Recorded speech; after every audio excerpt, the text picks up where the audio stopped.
MSP कानून बनाने की मांग पर अड़े किसान एक बार फिर दिल्ली आ रहे हैं। किसानों के ऐलान के बाद सरकार और पुलिस हाई अलर्ट पर है। किसानों को दिल्ली पहुंचने से रोकने के लिए दिल्ली से लगे सभी बॉर्डरों पर सुरक्षा व्यवस्था कड़ी कर दी गई है। लेकिन इसी बीच ये सवाल भी उठता है कि 13 फरवरी से शंभू बॉर्डर पर डेरा जमाए किसानों का हाल क्या है।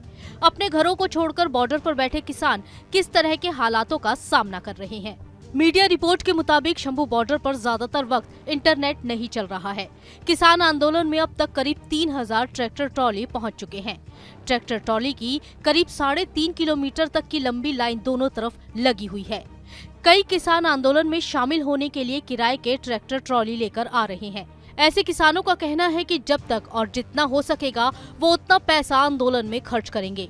शंभू बॉर्डर पर डटे किसानों का हौसला बढ़ाने और आंदोलन में शामिल होने के लिए कुछ किसान रात को ट्रेनों से पहुंच रहे हैं।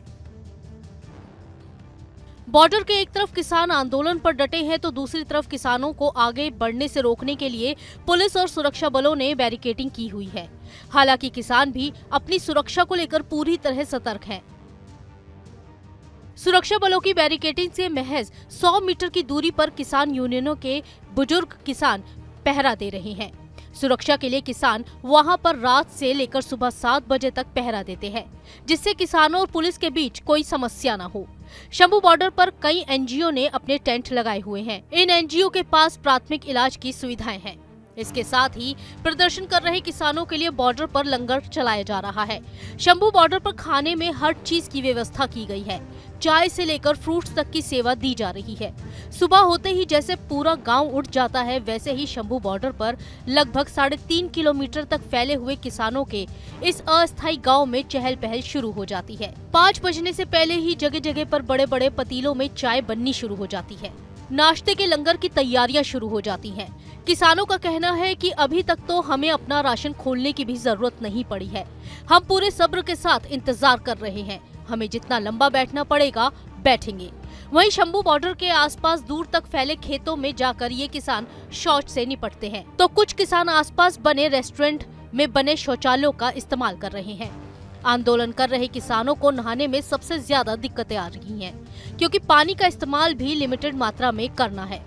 वहीं कुछ किसान दिन में बुजुर्ग किसानों के साथ बैठकर धार्मिक भजन सुनते हैं, तो कुछ किसान ताश के पत्ते खेलते हैं।